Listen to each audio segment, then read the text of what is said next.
दोस्तों, 3 जनवरी 2026 रात के करीब 2 बजे फ्लोरिडा के एक अंधेरे कमरे में दुनिया का सबसे ताकतवर आदमी बैठा था, अमेरिका के राष्ट्रपति डोनाल्ड ट्रंप। कमरे में रोशनी सिर्फ स्क्रीन से आ रही थी। ट्रंप कोई फिल्म नहीं देख रहे थे, बल्कि लाइव फीड पर अपनी सेना का ऑपरेशन देख रहे थे।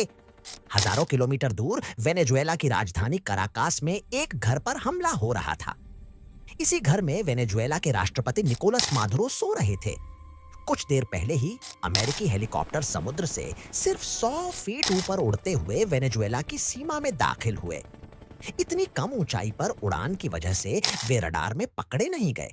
इसी बीच एक साइबर अटैक के जरिए कराकास की बिजली काट दी गई।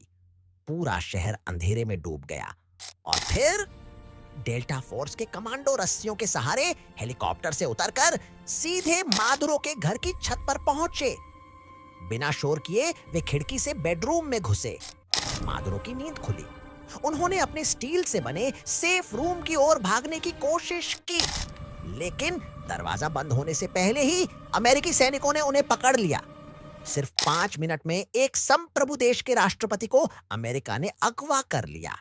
बाद में ट्रंप ने कहा, यह बिल्कुल टीवी देखने जैसा था।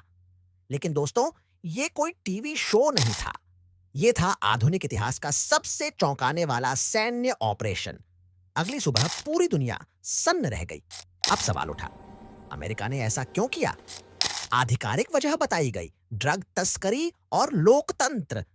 लेकिन यहां कहानी में बड़ा ट्विस्ट है।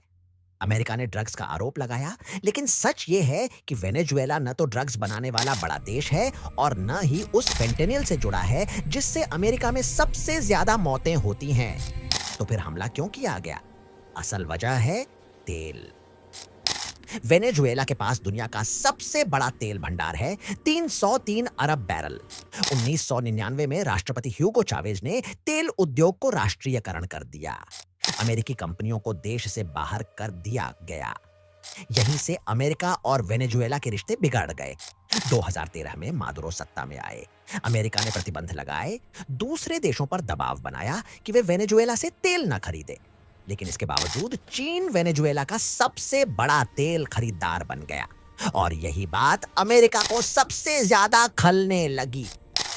दुनिया के कई देशों ने इस ऑपरेशन की कड़ी निंदा की। संयुक्त राष्ट्र ने इसे अंतर्राष्ट्रीय कानून का उल्लंघन बताया। लेकिन अमेरिका 2019 में के पास वीटो पावर है, इसलिए उस पर कोई कार्रवाई नहीं हुई। दोस्तों, अगर ताकतवर देश कमजोर देशों के राष्ट्रपतियों को रात के अंधेरे में इस तरह उठाने लगे, तो इसे क्या कहेंगे? न्याय या नया उपनिवेशवाद? चाहे मादुरो अच्छे रहे हों या बुरे, लेकिन एक संप्रभु देश के राष्ट्रपति को सैन्य ताकत के दम पर अगवा करना पूरी दुनिया के लिए बेहद खतरनाक संकेत है।